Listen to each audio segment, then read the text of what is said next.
주범스님 수고 많이 하셨습니다. 지금부터 자장율사와 정암사의 역사라는 큰 제목으로 수만오탑 국보 승격 1주년 기념 학술 세미나를 시작하도록 하겠습니다. 저는 학술 세미나 사회를 맡은 승우원이라고 합니다. 중앙성가대학교에서 재직하고 있습니다. 좀 전에 교구장 큰 스님께서 자장 스님에 관한 여러 가지 학술적인 견해들이나 출가자 저희 교단에서 자장 스님을 모시는 시각에 대해서 여러 말씀을 하셨는데, 전통적으로 자장율사라고 불려져 왔고, 그런데 가운종 조사로도 모셔져 있고, 그래서 우리 한국 불교계에 끼치는 자장 스님의 영향에 대해서는 여러 세미나가 있었고 여러 학술적인 결과나 성과들이 있었지만 아직도 적지 않은 부분들이 좀 더 탐구되고 좀 더 검토되어야 되는 상황으로 남아있게 되어 있습니다. 자장율사와 정암사 역사라는 큰 제목에서 밝혀놨듯이 오늘 학술 세미나는 자장율사라고 칭해지는 큰 스님에 대한 부분과, 그리고 스님께서 창건하셨다는 국보를 보유한 이 정암사에 대한 것들이 중심 내용으로 다루어지고 있습니다. 전체 주제는 5가지 주제로 나뉘어져 있고요. 오늘 학술 세미나 전체적인 진행은 1부와 2부로 나누어서 진행을 하고 있는데, 1부에서는 자장 스님에 대한 것들을 주로 다루고 2부에서는 정암사에 대해서 다룹니다. 그리고 더 엄격하게는 자장 스님과 정암사에 대한 종합적인 견해들을 한 주제에 다루어서 엄격하게는 3주제로 밝혀되게 됩니다. 첫 번째, 자장율사와 강원불교라는 큰 제목의 갈래에서는 자장사님 관련 연구 성과와 과제를 신선혜 선생님께서 발표를 하시고 박미선 선생님께서 토론을 해주십니다. 그리고 자장 스님께서 법을 펼쳤던 그 내용이나 자장 스님을 중심으로 강원 불교계에서 계승했던 흔적들을 황인규 교수님께서 발표를 해주시고 김홍삼 선생님께서 토론을 해주십니다. 그리고 정암사에 대해서는 정암사에 관련된 역사적인 기록을 검토하는 내용을 한상기 교수님께서 발표를 해주시고 남무희 선생님께서 토론을 해주십니다. 그리고 정암사 현장에 대한 고고학적인 내용을 최태성 교수님께서 발표를 하시고 최종모 스님께서 토론을 해주십니다. 그리고 마지막으로 자장 스님과 정암사에 대한 역사나 삽격에 대한 평가들을 종합적으로 검토를 김상현 교수님께서 해주시고 신대현 스님께서 토론을 해주시기로 예정되어 있습니다. 1, 2주제를 마치고 나면 잠깐 휴식 시간을 가지고 나머지 3주제를 다루어서 오늘 전체 학술 세미나는 마치게 됩니다. 지금 시계로 한 5분여 정도 한 1시 35분인데 발표는 25분 정도, 토론 포함해서 질의응답 시간을 가질 수 있는 기회가 있으면 함께 가지면서 15분 해서 한 발표당 40분 정도 시간을 드릴 수 있고요. 그래서 2주제까지 발표가 끝나고 나면 잠깐 쉬는 시간을 가지고 3주제부터 마지막 주제까지 오늘 세미나를 진행하도록 하겠습니다. 첫 번째 주제, 자장 관련 연구의 성과와 과제라는 제목으로 신선혜 선생님께서 발표를 하시고 박미선 선생님께서 토론을 해주십니다. 두 분 선생님 모시도록 하겠습니다.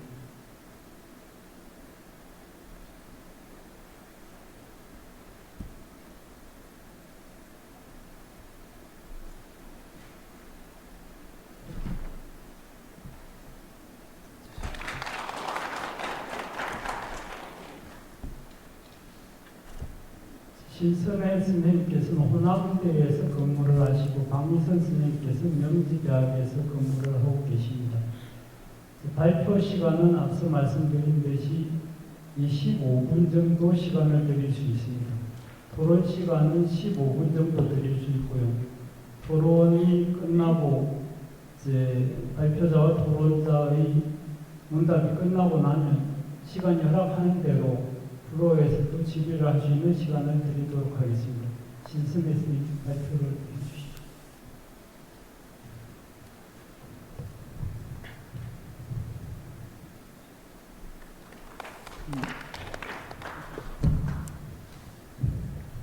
안녕하세요. 저는 소개받은 호남대학교 교양부의 신선혜라고 합니다. 먼저 이렇게 뜻깊은 자리에 발표로서 참여를 하게 되어서 기쁜 마음 그리고 감사한 마음부터 전해 올리도록 하겠습니다. 제가 준비한 발표는 자장스님과 관련된 지금까지의 방대한 양의 연구들에 대해서 주요 논점을 중심으로 해서 그 성과와 과제들을 정리해보는 시간을 갖도록 하겠습니다. 그래서 처음 목차를 좀 보시면요. 크게 자장의 생애와 이 땅 행적 부분을 보시고, 두 번째는 이제 정치 외교적인 역할, 신라사회의 역할이 되겠죠. 그리고 세 번째는 자장의 사상과 신앙 경향에 대해서 크게 세 가지의 주제로 살펴보도록 하겠습니다.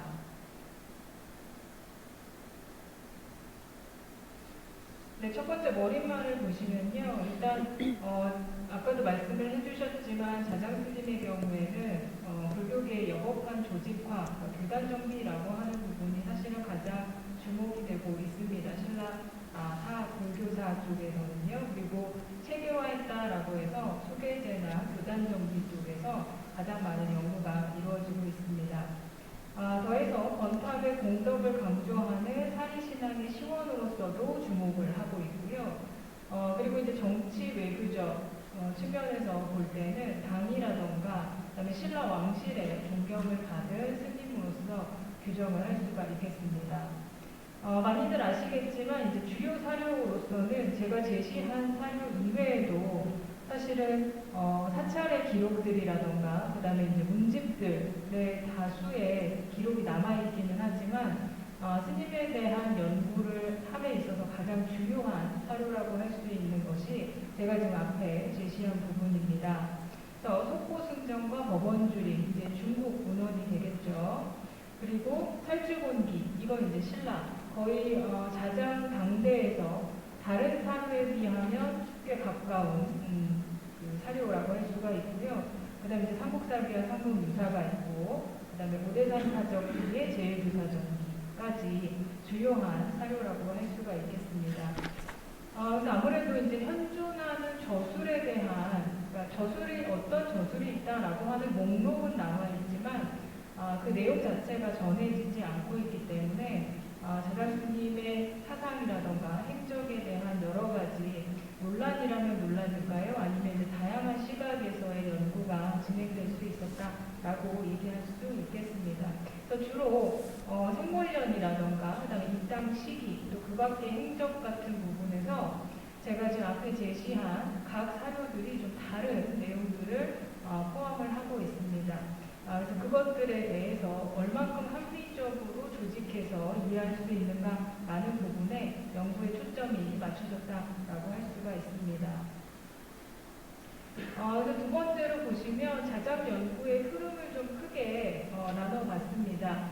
근데 어떻게 흐름이 진행이 되었는가라고 했을 때 가장 중요한 부분이 어떤 사료를 추진하는가라고 하는 부분이거든요. 그래서 연구의 초기에는 아무래도 삼국유사 중심으로 연구가 되었고요. 이후에 속고승전이나 찰주곤기는 자장 스님의 당대 기록이자 또 얼마 떨어지지 않은 시기 신라 하대의 기록이기 연구다라고 하는 측면에서 두 번째 흐름으로는 속고선정과 찰주공기를 중심으로 연구가 되었고요. 그 다음에 세 번째가 이 근래 들어서 많은 논고들이 좀 나오고 있는데 제일 조사적인, 그러니까 오대산 사적기를 신뢰하면서 그것을 이제 합리적으로 풀어나가는 그런 연구들이 진행이 되고 있습니다. 그리고 이제 마지막으로는 사실 발견된 거는 조금 시간이 됐지만 요 근래 들어서 중국학계에서도 관련 연구가 좀 진행되고 있는 부분인데요. 도남 막고불의 오대산도 하고 그다음에 도남문서에서 보이는 오대산 찬에 신라 왕자라고 되어 있는 부분이 자장스님으로 규정이 되면서 자장스님 당대에 중국에 그러니까 입당을 했는 사실을 적어놓은 것인지 아니면 후대의 것들이 이 시기의 것으로 이렇게 윤색이 됐는가라고 하는 부분에 대해서 논의가 있습니다. 그래서 이번 본고에서 좀 주요한 논점으로 잡은 것은 크게 세 가지입니다. 그래서 중국 오대산에 자장스님이 실제로 가셨는가라고 하는 부분이고요. 그다음에 두 번째는 국내적인 문제이기도 하면서 외교적인 문제이기도 한데 중국의 의관제를 도입한 것이 자장스님인가 아니면 이따가 자세하게 말씀드리겠지만 김춘추인가라고 하는 부분이 사실은 좀 가장 크게 논란이랄까요? 가장 많이 연구가 되고 있는 부분입니다. 그리고 세 번째는 주요한 사상 및 신앙이라고 할 수가 있는데요. 첫 번째 이제 오대산 여부 같은 경우에는 사료를 어떤 사료를 믿느냐라고 하는 것에서 견해가 나눠지고 있습니다. 결국 이거는 마지막 부분에 말씀드린 사상 경향과도 신앙 경향과도 좀 관련이 된다고 할 수 있는데요. 아무래도 중국 오대산에 참배를 하고 그 지역의 스님들과 교류를 하고 하는 부분은 화엄과 관련된 부분이기 때문에 신앙과도 또 연결해서 연구가 되고 있고요. 두 번째는 의관제 도입 같은 경우에는 그 중대 말에 중국이 말해서 이제 신라 중대초로 넘어가는 시기이기 때문에 김춘추와의 관련 속에서 특히나 그리고 많이 아시겠지만 김춘추는 유교적이고 자장스님은 이제 불교다라고 하는 이분법적인 논리들이 적용이 돼서 그거 역시 연구 성과로 나타나고 있는 부분입니다. 그리고 세 번째가 이제 율사로서의 계율에 대한 자장율사라고 하고 있기 때문에 가장 기본적으로는 계율에 대한 연구가 시작이 되었고요. 그 다음에 두 번째 아까 말씀드린 듯이 중국 오대산행을 긍정하면서 그것이 이제 화엄 신앙과 연결이 되는 그러한 방식으로 연구가 되고 있습니다. 결국 이제 이번 연구를 통해서 이 방대한 양이라고 하는 것, 마지막에 제가 시간상 늦은 말까지 읽을 수 있을지는 모르겠지만 마지막에도 말씀드리겠지만 이미 1990년대 초반에 자장스님과 관련된 연구를 진행했던 많은 연구자분들이 서론의 가장 첫 번째 문장을 항상 이렇게 시작합니다. 지금까지 방대한 양의 연구가 축적되었다라고 90년대 초반에 이미 얘기를 하고 있습니다. 그만큼 지금 2021년이니까요. 네, 방대합니다. 방대하고 그만큼 이제 연구가 진척된 부분들도 있습니다. 그래서 그것들을 다 정리할 수는 없었고요. 그리고 이후에 다른 선생님들께서도 말씀들을 많이 해주실 거기 때문에 주요하게 다른 견해를 보이는 주제를 중심으로 해서 말씀을 드리도록 하겠습니다. 그래서 첫 번째는 이제 세계화 입당 행적에 대한 부분인데요. 이 부분은 크게 세 가지 주제로 나뉩니다. 핵몰년, 그 다음에 출가 동기가 무엇인가라고 하는 것, 그 다음 마지막 오대산행의 여부에 대한 것입니다. 첫 번째 이제 생물령과 관련된 부분에서 사료가 대표적으로 이제 세 가지 종류로 나오는데요. 하나는 이제 80여 세까지 살겠다. 왜냐하면 이렇게 사료 자체에 자장스님에 대한 내용은 많지만 명확하게 생물령이 언제다라고 하는 것이 없기 때문에 이러한 논란이 시작됐다라고 할 수가 있겠습니다. 그래서 첫 번째는 80여 세까지 살게 됐다라고 하는 그 사료이고요. 두 번째는 선덕여왕, 그러니까 선덕왕입니다. 선덕왕의 출사령을 거부한 나이가 25세다라고 하는 기록이 또 한 가지 있고요. 그 다음에 마지막은 법원주림이라고 하는 책에 영리년간에 입적했다라고 하는 이 세 가지 정보가 있어서 요거를 가지고서 이제 어떤 사료를 추신하는가, 어떻게 합리적으로 연결하는가라고 하는 것에 따라서 생물년을 다르게 추측을 하고 있습니다.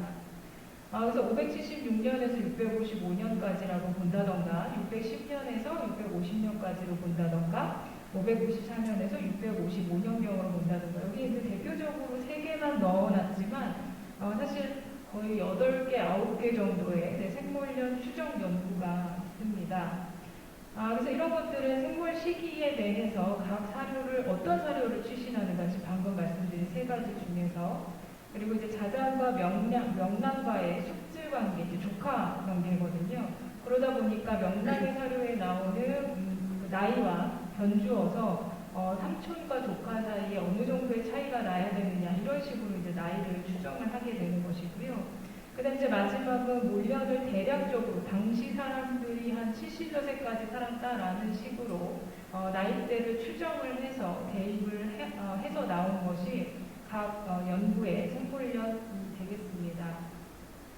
근데 이제 제가 보론이라고 했던 부분은 아무래도 좀 더 생각해 봐야 될 거는 어떤 것이 있는가라는 부분을 제가 보론이라고 하는 그 이름을 붙였는데요. 자장 스님의 행적 중에서 연대가 표시된 가장 늦은 시기의 것이 649년에 중국 의관제를 들여왔다. 그리고 다음 해에 당의 연호를 들여왔다라고 하는 게 가장 늦으면서 가장 그 연도를 표시한 사료입니다. 이것을 좀 다시 한번 들여다보면 지금 영의년간이라고 하는 것이 650년에서 655년이니까 영의년간의 초기 전반부 부분까지는 자장 스님이 생존을 해 계신 거죠. 그리고 물론 이 의관제를 자장 스님이 들여왔느냐 김춘추가 들어왔느냐 논란은 있지만 결국 뭔가 왕실과의 관련을 이 시기까지 하고 있었구나라고 하는 정도는 우리가 파악을 할 수가 있고요.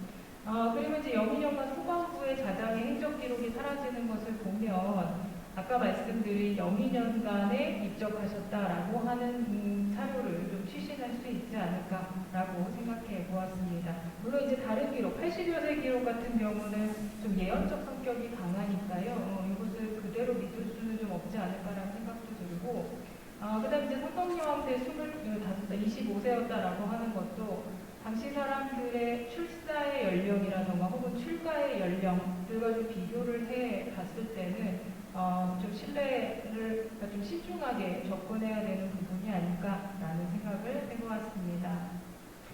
두 번째는 출가 동기인데요. 하나는 이제 양친을 잃은 슬픔 때문에 출가했다라고 하는 기록이 있고 또 하나는 꿩 사냥을 했는데 사냥된 꿩이 눈물을 흘리더라 그 모습을 보고 출가를 했다 이런 기록이 이렇게 2가지 크게 대별이 됩니다. 그래서 기존에는 그 조실부모 때문에 했기 때문에 출가를 했다라고 대체로 찬성을 하고 있는데요. 그것에 대해서는 아무래도 이제 찰주군기라고 하는 것, 아까 그 탈생과 관련된 꿩과 관련된 내용은 그것과 비슷한 출가 동기를 가진 사례들이 좀 그 시기에 많이 나타납니다. 그러니까 아마도 자장 스님한테도 그러한 출가 동기 설이 붙은 거 아닌가라고 하는 추측을 하는 것이 있습니다. 근데 여기서 저희가 좀 주목해야 될 것은 그렇다고 한다면 자장 스님의 아버지로 나오는 이 무림봉 혹은 기록에 호림봉이라고도 나오는데 무림봉에 대한 기록이 그럼 나오면 안 되잖아요. 그죠? 일찍 돌아가셨으니까. 그런데 진덕왕대, 그러니까 천덕왕대 이후 다음 왕인 진덕왕대에 우지양회의라고 하는 중요한 국사를 처리하는 그 회의에 구성원으로서 무림봉이 나오고 있거든요. 그래서 이렇게 중요한 국사를 처리하는 회의의 명단인데 말하자면 참가자인데 이것을 뭐 잘못 기재할 가능성은 거의 없기 때문에 조실부모했다라고 하는 것보다는 오히려 아까 꿩과 관련된 그러니까 탈생에 대한 이유침 속에서 출가를 한 것이 아니겠는가라고 보는데 조금 더 좀 힘이 실리는 부분이 있습니다. 그래서 이제 그 꿩과 관련된 부분이 이제 살생에 대한 부분이기 때문에 관련해서 조금 더 찾아보니까 자장 스님이 출가를 전후해서 계율과 관련된 말씀을 많이 하세요. 그래서 출사해라, 그러니까 그 정치로 나와라라고 선덕왕이 명령을 했음에도 불구하고 나는 계를 지키겠다라고 이야기하신다던가 아니면 출가한 이후에도 첫 번째로 한 일이 계행, 그러니까 계유를 주고 뭐 향읍의 사녀들이 다투어서 계를 받았다던가 이런 기록들이 나오고 있거든요. 그러니까 결국 계행이라고 하는 것으로 수령이 되기 때문에 오히려 찰주공기 아까 얘기한 살생과 관련된 것에 대한 뉘우침에서 출가를 하셨다라고 볼 수가 있겠습니다. 그리고 첫 번째 장의 마지막 주제가 이제 중국 오대산 행의 여부인데요. 사료는 사실 이 사료가 좀 가장 논란이 많은 부분이기는 한데 그러니까 삼국유사에는 자장스님과 관련된 조목이 거의 11조목에 육박합니다. 그러니까 가장 많은 숫자라고 할 수가 있는데요. 네.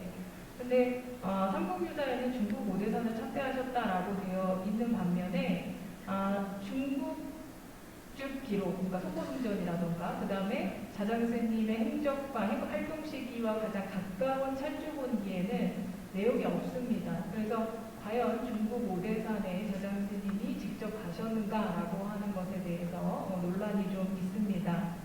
그래서 초기에는 연구의 초기에는 아무래도 삼국유사를 아까도 말씀드렸듯이 신뢰를 했기 때문에 오대산행을 인정하는 의견들이 견해들이 나왔어요. 그래서 오대산에서의 문수보살 가문에 의해서 자장스님이 이제 신라 왕실과의 관계를 도모했다라고 하는 측면에서 연구가 되었습니다. 이거는 초기 일본 학계에서도 일제강점기 1930년대, 40년대에 나온 연구 논문에도 이러한 기조로서 주장이 되었습니다. 근데 이제 이후에 신라 내에서 화엄학이 어떻게 발전했는가라고 하는 부분에 대한 연구가 진척이 되고 더해서 중국 오대산 신앙이라고 하는 것이 어떻게 전개됐는가 이 두 부분의 연구가 진행이 되면서 뭐 자장이 받았다라고 하는 검계가 80화엄, 그러니까 이후에 들어갔었죠. 자장스님 행적이 활동 시기 이후에 나타나는 것이니까 이후의 것이 이제 앞시기에 부해됐다라고 보기도 하고요. 이제 자장 입당 시에 중국 내 오대산 신앙이 아직은 그렇게 성행하지 않았다라고 보는 연구들이 있습니다. 그래서 이렇게 가장 크게 좀 대별이 되는 상태였는데 좀 최근에 신라로 그러니까 바로 입당할 때 바로 신라에서 출발하자마자 오대산을 가신 건 아니고 먼저 장안으로 들어갔다가 이후에 신라로 귀국하기 이전에 오대산을 들렸다가 귀국을 하셨다라고 보는 견해가 등장을 했습니다. 그래서 삼국유사 대산 오만진 신조에 보면 본국으로 돌아오려 하는데 태화제용이 나타나서 이렇게 했다. 오대산에 갔다라고 하는 기록. 그 다음에 오대산 사전기에 있는 제주사전기에 642년에 오대산에 가셨다라고 하는 기록을 추신하고요. 아까 말씀드렸던 오대산도나 오대산찬에 있는 신라 왕자가 자장이었기 때문에 자장스님이었기 때문에 당대에 그곳을 참배를 한 사실이 여기에 기록되어 있다라고 보는 그런 관점입니다. 근데 이제 사실 요것에 대해서 지속적인 반론은 나오고 있는 상황입니다. 아까도 얘기했듯이 80화엄의 문제도 있고, 오대산도나 오대산찬 같은 경우에 신라 왕자라고 지칭되어 있는 게 자장스님인 거는 맞는데요. 당시의 것이 아니라 이미 신라 내에서 자장스님에 의한 오대산 신앙이 유행을 하고 나서 그 이후에 후대에 그러한 설화들이 다시 중국으로 넘어가서 역수출이라고 써 있는데요. 네. 그래서 이렇게 다시 넘어간 것으로 파악을 하기도 합니다. 그래서 사실은 좀 평행선을 달리고 있는 부분이 이 오대산 행과 관련된 부분이다라고 할 수가 있습니다. 그래서 제가 좀 더 생각해 본 것은 연도를 좀 따져봤어요. 그래서 신라로 귀국하는 게 643년인데 643년은 3월인데 그 전 3년 동안 종남산, 그러니까 장안 근처에 계셨던 것이거든요. 그리고 이제 조선스님과의 만남에 대해서 다들 동의를 하시니까 조선스님의 행적을 좀 보니 642년에야 이제 종남산에서 자장스님을 만날 수 있었겠구나라는 그런 결론이 좀 나왔습니다. 그래서 642년에 귀국하기 바로 전에 오대산에 갔다가 아까 참배하고서 오셨다라고 하는 것은 좀 더 재고의 여지가 있다라고 생각을 해보았습니다. 자, 세 번째로는 정치 외교적인 역할인데요. 자장 스님이 귀국할 때는 선덕여왕의 요청 것이었습니다. 그만큼 이제 급박하고 그만큼 자장 스님이 필요했다라고 생각을 할 수가 있는데, 그래서 귀국을 하시자마자 이제 황룡사 부충탑 만들 준비하시고요. 그래서 645년에 완성을 하게 됩니다. 근데 여기에도 좀 논란이 있어서 이거 좀 간단하게 말씀을 드리면, 황룡사 부충탑의 건립을 자장 스님이 했느냐, 아니면 바로 귀국하자마자 이렇게 부충탑이라고 하는 대불사를 할 수 있었던 거에는 그 이전 시기 안항이라고 하는 스님이 먼저 한번 건의를 했기 때문에 필요성을 인지하고 있던 상황에서 자장 스님이 그것의 완성을 본 것이 아닌가라고 보는 견해로 나누어집니다. 시간이 한 5분 정도 있습니다. 좀. 예, 네. 그래서 안항 스님에 의해서 먼저 건의가 되고 이후에 자장 스님에 의해서 완성된 것으로 보는 그런 견해들이 있어서 네, 소개를 드렸고요. 그 다음에 이제 제일 중요한 것이 아까 말씀드렸던 중국 의복제를 들여온 주체가 자장 스님인지 아니면 김춘추인지에 대한 논란이 좀 있는데요. 지금 연구 성과 부분을 보시면 기본적으로 당의관제라고 하는 것은 유교적인 질서이거든요. 그러니까 당연히 김춘추가 들여왔겠다라고 보는 시각인 것이고, 요 근래에도 대체적으로 이제 김춘추설에 좀 더 무게가 실리고 있기는 한데요. 마지막 부분에 보시면 최근에 견해가 좀 가장 좀 유력한 견해가 나왔는데, 이러한 의관제 같은 거는 결국 유교적이다 불교적이다 따질 수 있는 것이 아니고 당시에는 당나라의 선진적인 문화다라고 공감대가 형성되어 있었기 때문에 자장 스님이 먼저 건의를 한 것이고, 구체적으로 김춘추가 당나라에 다녀와서 구체적인 공복제 실행은 김춘추에 의해서 된 것이다. 이렇게 절충해서 보는 견해가 최근의 견해이다라고 할 수가 있습니다. 그리고 마지막 부분의 말년 기록 같은 경우에는 대부분 이제 자장 스님의 말년에 좀 기록이 미비하고 좀 약소하게 나타나는 것이 아까 얘기했던 김춘추에 의해서 실각을 했기 때문에 정치적으로 정계에서 멀어졌기 때문에 그렇게 쓰여져 있다라고 보는 것이 사실 현재까지의 좀 연구 성과라고 할 수가 있습니다. 그런데 아까 그 법원주림에서 영의년간에 자장 스님이 입적하셨다라고 하는 걸 우리가 믿을 수 있다라고 했잖아요. 근데 법원주림에 재미있는 것이 자장 스님이 왜 입적했는지라고 하는 이유가 나와 있습니다. 작은 병을 얻어서 입적하셨다라고 되어 있는 것을 보면 여느 수녀처럼, 그러니까 뭔가 정치적인 실각이라고 하는 몰락이라고 하는 것을 표현한 것이 아니라 다른 스님들처럼 일반적인 입적의 모습을 하셨던 것이 아닌가라고 생각이 돼서 법원주림을 좀 추신할 수 있다라는 의견을 드린 것입니다. 그리고 이제 마지막 부분이 사상과 경향, 신앙 경향 부분인데요. 첫 번째는 이제 율사로서의 계율관과 계단 부분입니다.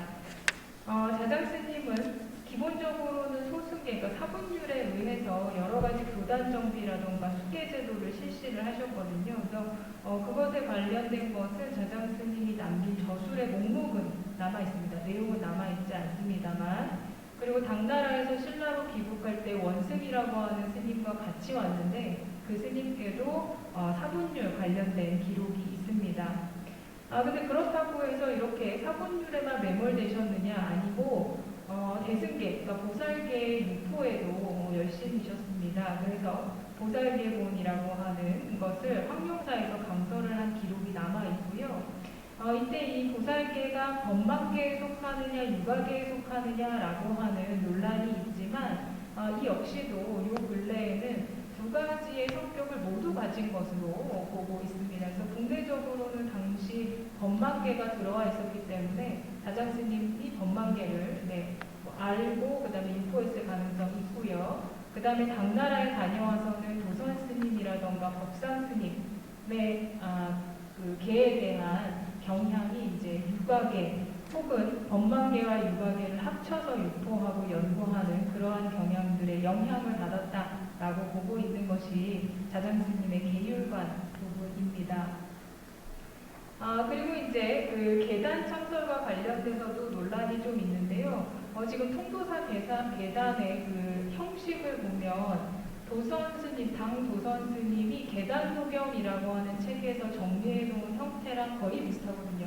2층이냐 3층이냐 뭐 이런 차이가 있을 뿐인데 그러한 차이에 대해서 그러면 도선 스님이 계단 도경을 쓰기 이전에 지금 자장 스님이 기록을 하는데 뭐가 먼저냐라고 하는 문제가 좀 대두해서 연구자들은 그러면 자장 스님이 만든 계단은 형식적으로는 계단 도경에, 그러니까 도선 스님의 것과 비슷하지만 이미 종남산에서는 그 계단의 형식이라고 하는 거, 계단 도경이라는 책이 만들어지기 이전에 이미 형식은 갖추어져 있었을 것이기 때문에 그것을 보고 온 자장 스님이 통도사에 그러한 모양의 계단을 만들었다라고 주장을 하고 있습니다. 자, 그래서 이러한 통도사 계단의 형식에 대한 논란도 있다라고 하는 말씀드리고요.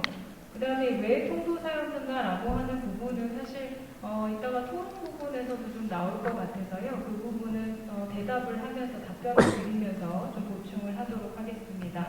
그리고 이제 정말 마지막 부분인데요. 네, 화엄 및 문수신앙에 대한 논란들이 사실 지금 3단계로 이루어지고 있습니다. 그래서 그 부분들을 좀 읽어보면 자장 스님의 중국 5대산 행위 전제가 된 상태에서 자장 스님의 신앙을 화엄 및 문수신앙 중심으로 보는 그런 한 견해들이 있습니다. 그래서 이 당시에 화엄종의 개조였던 두순 스님과 교류했을 가능성, 또 범계, 아까 말씀드렸던 80화엄 있잖아요. 그래서 그것이 화엄적인 철학 사상을 가지고 있다는 점, 그 다음에 이제 마지막에 귀국 후에 원령사에서 낙성회를 할 때 그 자파만계, 화엄을 의미하는 자파만계를 논했다라고 해서 화엄 위주로 신앙 경향을 파악하는 그런 견해가 주류를 이루었다가 이후에는 아까 80화엄 말씀드렸고요. 그것에 대한 반론으로서 화엄이나 문수가 연결되는 것은 8세기 후반 이후다라고 보고 있는 것이죠. 그러니까 자장 스님의 활동 시기가 아니라 그 이후이기 때문에 이후의 일이 앞서서 부해가 된 것이다라고 보는 게 두 번째 그룹의 주장입니다. 하지만 마지막에 보면 이것에 대해서 다시 또 반론이 나왔는데요. 삼국유사에도 이미 낭지숭은 보여주 쪽에도 청량산이 보이고 있고요. 그 다음에 이제 도선 스님 역시도 중국 도선 스님도 오대산에 주목한 사례가 있기 때문에 그 영향을 자장 스님이 받았을 것이다 라고 보고 있습니다. 법상 스님 역시도 그렇습니다. 그리고 아까 말씀드렸던 두순 스님과의 관련성. 그래서 지금도 이렇게 이제 큰 줄기에서 가장 큰 어떤 논란이랄까요? 견해가 진척이 되고 있는 부분이 바로 이 스님의 중국 5대산 행을 어떻게 볼 것인가 라고 하는 부분에 좀 집중이 되어 있습니다. 일단 입당하자마자 가셨는가, 아니면 아예 가시지 않은 상태였는가 라고 하는 부분, 아니면 아까 말씀드렸듯이 642년 신라 귀국 전에 5대산에 참배를 하고 귀국하셨는가 라고 하는 부분으로 크게 대별이 됩니다. 네, 그래서 제가 정리한 부분은 첫 번째 그 도입부에서도 말씀을 드렸지만 여러 연구 성과들 중에서 논점이 되고 있는 현재까지도 의견이 팽팽하게 진행되고 있는 그런 부분을 중심으로 말씀드렸습니다. 제 발표는 여기까지 하도록 하겠습니다. 감사합니다. 네, 감사합니다. 지금 자료집에 토론자분께서 글을 간략하게 주셔서 한 5분 정도 시간을 더 드렸습니다. 그걸 염두에 두시고 토론에 말씀 주신 박미선 선생님 말씀을 들어보도록 하겠습니다. 반갑습니다.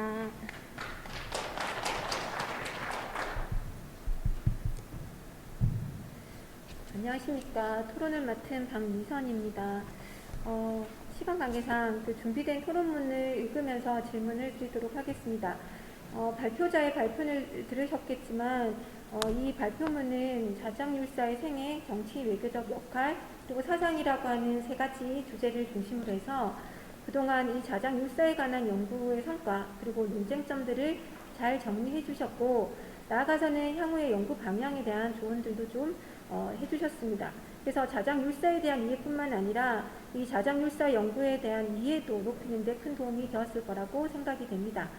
발표자께서 세 가지 주제에 따라서 정리를 하셨기 때문에 저 또한 궁금한 점을 이 세 가지 주제별로 선생님께 의견을 여쭤보도록 하겠습니다. 먼저 생애와 관련해서는 발표자도 언급했듯이 자장율사의 생애를 둘러싼 연구자들 간의 견해 차이가 상당히 큽니다. 이 부분의 연구가 거의 그 사상과 더불어서 다라고 할 수 있는데요. 이것은 무엇보다도 자장율사에 관한 자료에서 다양한 시각이 담고 있기 때문이다. 그러니까 자료 자체가 다양하기 때문이라는 거고요. 결국 이런 자료의 치신과 밀접한 관련이 있다고 생각이 됩니다. 따라서 자장의 생애를 정리할 때는 결국 이들 자료에 대한 비판적 검토가 먼저 이루어져야 하지 않을까라는 생각이 들고요. 그래서 이제 대표적인 자료가 속궁승전, 항룡사 찰주본기, 삼국유사, 그다음에 오대산 사적기입니다. 그래서 이 네 가지 기본 자료들에 대한 선생님 어떻게 접근을 해야 되는지, 그리고 이 자료에 대해서 선생님은 어떻게 생각하는지 그 견해를 좀 듣고 싶습니다. 그리고 두 번째는 정치 외교적 역할인데요. 가장 크게 논쟁이 되는 게 이렇게 당나라의 이제 의관제를 누가 도입했느냐라고 했을 때 도입의 주체가 자장이냐 춘추냐 이런 이제 대립적으로 보는 견해가 하나 있고, 그리고 이제 조금 융합적으로 봐서 자장의 기국으로 이제 중국 관복제가 알려지게 되고 이후에 김춘추가 공복제를 시행하면서 이제 자리를 잡게 되었다. 이렇게 보는 견해들이 있는데 최근에는 뭐 후자의 견해가 조금 더 많아지는 추세인 것 같긴 합니다. 근데 이 문제는 결국 자장이 말년에 동북방으로 이동한 것과 관련이 굉장히 큰데요. 그러니까 동북방이면 이 지역이 되는 거죠.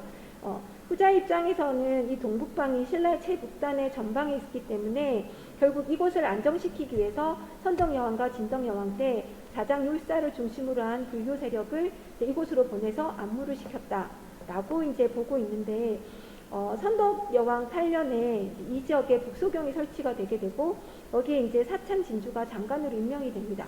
그런데 이 북소경은 658년 이제 무열왕 5년에 폐지가 되는데 그때 폐지하는 가장 큰 이유가 이 지역을 지키기가 어렵다라고 하는 이유로 폐지가 됩니다. 이 말은 결국은 이 지역이 잘 안무가 되지 않았다라고 볼 수 있는 건데요. 자장율사께서 650에서 655년 이렇게 그 기간에 이제 말년을 보내셨기 때문에 그 기간을 이제 염두에 두고 본다고 한다면 결국 이 동북저교에 오셨을 때 과연 이 지역을 안무하기로 왔었을까, 그렇게 보긴 좀 어렵지 않을까라는 생각이 들고, 그래서 이제 선덕여왕과 진덕여왕 때 자장율사가 이런 이제 이 지역 안무와 관련이 있었을까, 여기에 대해서 선생님 의견을 여쭤봅니다. 자, 그리고 세 번째 사상은요. 자장율사는 대국통으로 항룡사의 주지였고, 그리고 항룡사에서 보살기본을 이제 감독을 하기도 했었습니다.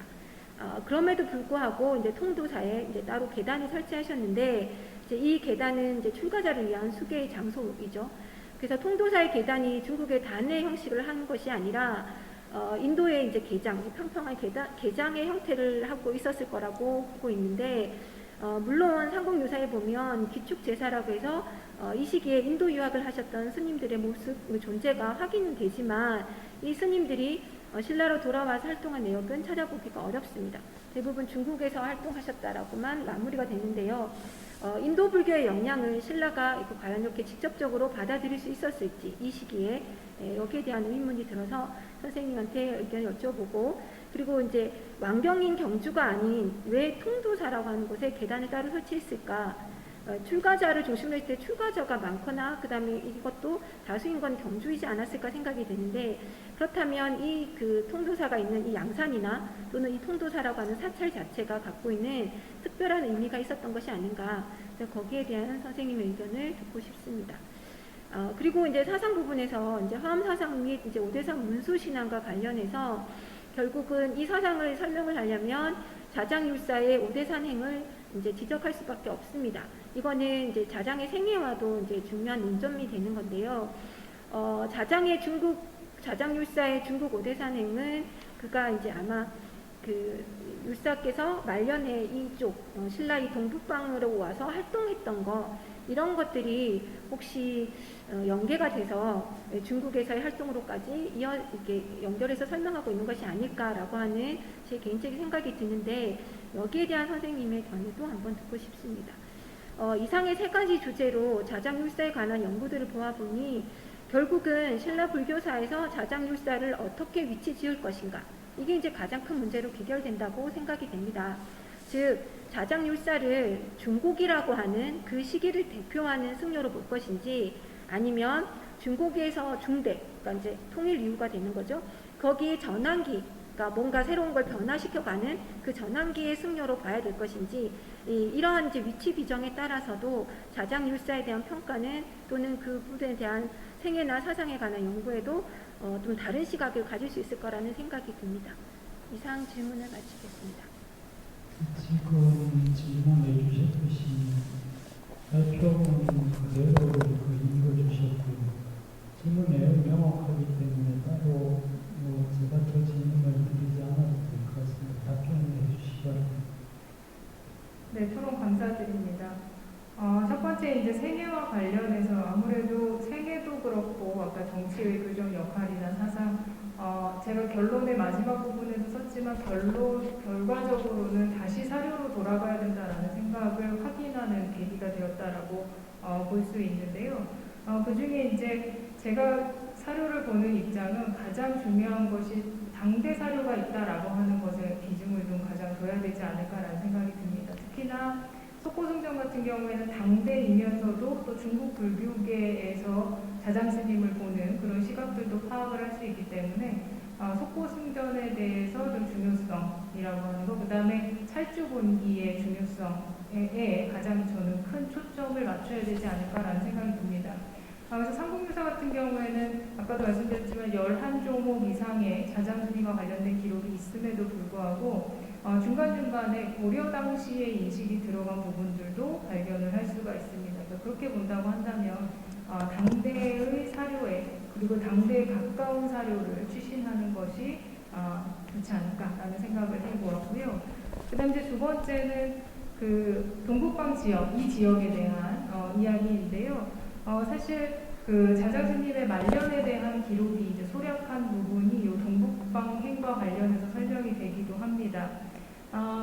결국 선덕여왕과 진덕여왕대에 자장을 그 동북방의 안정을 위해서 파견을 했지만 무열왕대가 돼서, 그러니까 중대가 시작이 되고 나서는 그러한 것들이 잘 효과를 보지 못한 것이죠. 그래서 그러한 것 때문에 정치적으로 몰락까지는 아니지만, 사실 몰락이라고 표현하시는 분들도 계시지만 그것이 아니라 전반적인 사상계의 변화 때문에 자장스님의 사상이나 그 다음에 정책도 될 수 있고요. 그런 것들이 올바르게 인식되지 않거나 좀 더 관심을 가지지 못한 그런 형태를 보이는 것이 아닌가라고 파악을 해보았습니다. 그리고 이제 세 번째, 그 인도 불교의 영향 말씀을 하셨는데요. 사실 이제 직접적인 영향이라고 보기보다는 제가 아까 계단 부분에서도 말씀을 드렸지만 이미 자장스님이 종남산 근처에 그 분원스님과의 교류가 있을 때에 이미 그 지역에는 인도 불교와 관련된 정보가 당연히 많았을 겁니다. 그래서 그러한 것들을 취해서 신라에 이제 적용을 시켰다라고 그렇게 생각을 하고 있는 거고, 왜 그러면 그 통도사였는가라고 하는, 왕경이 아니라 통도사였는가라고 하는 부분, 저도 이걸 이전에도 한번 생각을 해본 적이 있는데, 그 자장스님 같은 경우에는 귀국한 후에 바로 외사에, 그러니까 바깥 외자에 외사에 순례를 갑니다. 그리고 파견을 합니다. 그러니까 그럴 정도로 경주 내에서만 뭔가 교단 정비를 한다든가 불교계에 관심을 두었던 것이 아니라 그 밖에 외사들에게도 관심을 가져서 그 지역의 교단 정비에도 관심을 가졌던 것으로, 그리고 교단이 확장하는 것에도 열심히 그것과 관련된 일을 하셨던 것으로 파악을 할 수 있기 때문에 경주뿐만이 아니라 양산 지역에까지 확대를 시키신 것이 아닌가라는 생각이 들고요. 양산이라고 한다면 그 당시 이제 신라 당시 생각을 해보면 고구려나 백제와의 대고구려전, 대백제전과의 관계에 있어서 지정학적인 어떤 중요성을 가지고 있기 때문에 양산을 선택한 것이다라고도 사실 역사적으로 파악을 해보면 그러한 면도 있지 않을까라는 생각을 좀 해보았습니다. 그리고 이제 동북방으로 옮겨 오신 것이 이제 앞 시기에 반영이 된 것이 아닌가. 사실 저도 이렇게는 생각을 하고 있습니다. 그래서 이 부분에 대해서 선생님의 견해에 동의를 하고, 하지만 이제 이것과 관련해서 좀 더 다른 근거들이 또 많이 필요하기 때문에 이거에 또 보완을 하는 기회를 갖도록 하겠습니다. 그리고 이제 마지막에 중보기를 대표하는 승려인지 아니면 전환기의 승려인지라고 하는 말씀을 해주셨는데 사실 중대로의 전환기의 승려다라고 하면 어느 정도 중대의 자장스님의 활동상이 어느 정도는 나타나야 된다라는 생각을 좀 해서 자장스님을 일단 중보기에 또 혁혁한 어떤 정책들이라던가 업적이 있기 때문에 중보기에 좀 더 포커스를 맞춰서 이해하는 것이 맞지 않을까라는 생각을 해보았습니다. 네, 이상입니다. 감사합니다. 더 질문하실 내용 있으실까요? 없습니다. 네. 지금 토론자께서 우선은 충분하시다고 답을 해주셨습니다. 지금 두 분께서 시간을 너무 잘 지켜주셔서요. 제가 잠정적으로 생각한 것보다 한 1, 2분 정도 시간이 더 있는데 혹시 한 가지 질문만 해주시면 따로 없으십니까? 자장스 관련해서는 이번 자료집을 읽으면서 또다시 드는 생각 중에 한 가지가 찬술서가 있었다는 기록은 있는데 남아있는 찬술서는 보기가 어렵군요. 근데 이렇게 다른 사람에 의해서 후대의 기록에 의해서 높게 평가되는 고승이 있을까 싶을 정도로 자장스님은 한국 전역에 행적지를 확인할 수 있고 지금 현대에도 영향을 끼치는 주요 사찰에 창건설화 내지는 크게 관여를 했던 기록을 볼 수 있고 원효스님이나 의상스님하고 그 이후의 신라 고승들에 비해서 전적이 전해지지 않는 분 가운데 이렇게 크게 주목을 하고 있는 고승이 있을까 생각을 하게 됐습니다.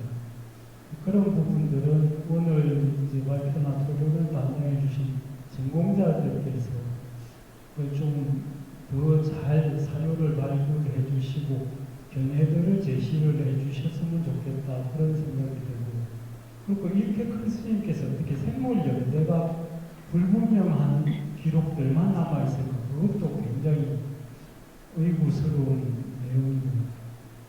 이제 아까 교구장 스님께 잠깐 짧은 견해를 드렸는데 말년에 이 동북방지역 그리고 정암사의 마지막 정진토로 삼아서 망신참이라고 불리는 그런 혹독한 자기 수행을 하신 것들이 일반 역사나 정치사를 하는 분들이 실권을 해서 밀려났다는 것보다는 젊은 시절에 평생을 국가를 위해서 교단을 위해서 많은 노력을 하시는데 죽음이 다가오는 말년에는 당신 스스로의 수행에 좀 더 매진하고 싶어서 이런 변두리를 택해서 문수보살을 친견하고 싶고 자기 말년의 수행을 더 도우고 싶은 그런 수행자적인 의지가 더 큰 점은 아닌가. 지금까지 학자들은 그런 생각은 내놓으시지 않는 것 같아서 후배들 입장에서 저희들이 지금 교구장 선생님처럼 우리 국가나 종단을 위해서 엄청난 시간들을 헌신을 하시고 그러면서도 평생을 계속 결제를 지키시는 당시 수행 의지들이 좀 더 연세가 되시면 오로지 수행만 하다가 마지막을 보내고 싶은 의지로 나타나지 않으실까 순간 그런 상상을 해본 적이 있습니다. 그래서 자장스님의 말년의 몇 년에 대해서 그리고 정암사 기록과 관련해서는 새로운 시각이 필요한 거 아닌가. 너무 정치사적으로 너무 국가와 관련된 쪽으로 자장스님을 평가하고 해석한 건 아닐까. 그런 생각을 잠깐 하게 됐습니다. 지금 20분입니다. 두 분 스님님 발표 토론 감사하셨습니다. 다음 발표자와 토론자 모시겠습니다. 강인교 스님 그리고 김흥탄